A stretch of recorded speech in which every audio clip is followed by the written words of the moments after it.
सुबह 6 बजे मैं घर से चले जाऊंगा, और जब स्कूल जा ही रहा तो साथ साथ में गेहूं भी दे देंगे कि आते हुए गेहूं भी पिसा के ले आना। तो गेहूं का कट्टा अलग, बस्ता, बस्ता तो सबसे लास्ट चीज़ है क्या, और एक बस्ता भी दे रखा, गेहूं का कट्टा भी है, साथ में एक आधे दूध भी है, और साथ में घर वालों ने दर्रा भी दे दिया कि घर आएगा तो थोड़ा भीमल भी ला देना काट के, जब जा ही रहा है।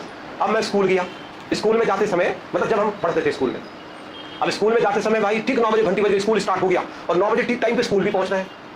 अब जैसे ही मैं स्कूल गया, दूध बांट के आया, अब दूध का जो डब्बा है स्कूल में कैसे ले जाना, बेइज्जती भी तो होती फिर।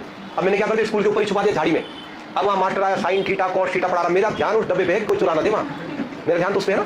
ऊपर से वहाँ जहाँ गेहूं दिया पिसाने के लिए, वहाँ भी लाइन लगी है गेहूं पिसवाने की।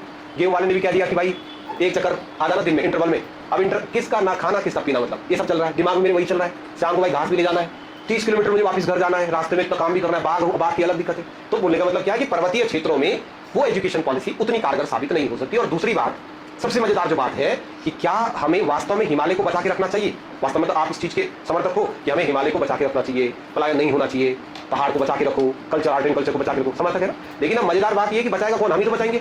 तो क्या हम उन दुर्गम परिस्थितियों के लिए तैयार हैं। मजेदार बात तो ये है ना, जिस बच्चे ने पूरा जीवन गांव में जिया है, कठिन दुर्गम स्थितियों में जिया है, तो वो तो वहां सर्वाइव कर लेगा। अब सोचो लॉकडाउन लगा और हम तो कई साल से तो मैं गांव गया नहीं, अब लॉकडाउन के टाइम में भी फंस गया गांव में। ओ भाई जो हालत खराब हो गई ना गांव के अंदर। अब गांव में रहे तो मम्मी ने कहा चल पानी लेके आ, अब मैं पानी का धारा लेने गया, भरा वहां गागर, कंधा में रखा गागर, गागर गई श्रीलंका सीधा जा। जब तक थोड़ा सा ऊपर गया तो आदत टूट गई, तो क्या सर्वाइवल कंडीशन में रह सकते हैं, नहीं।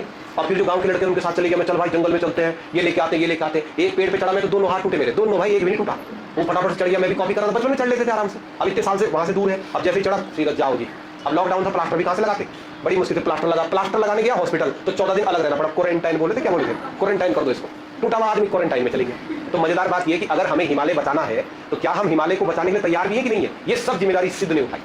सिद्ध ने मसूरी के पास में कैंपटी फॉल में कुछ ऐसे इंस्टीट्यूट तैयार किए, कुछ ऐसे स्कूल तैयार किए जहां बच्चों को स्कूल एजुकेशन के साथ सर्वाइवल कंडीशंस में जिंदा रहना भी सिखाया जाए। चल बेटा आज हम आपको सिखाते हैं घास कैसे काटते हैं, आज पेड़ पे चढ़ना सीखते हैं, इंटीग्रेटेड डेवलपमेंट करना हिमालय का। ऐसे स्कूल स्थापित किए गए जिन स्कूलों में ये बाउंड्रेशन नहीं है कि 9 से 5 आपको बैठना ही है। आप 9 बजे स्कूल आए, अपने 10 बजे का सर मेरे गेहूं पिस के आओ।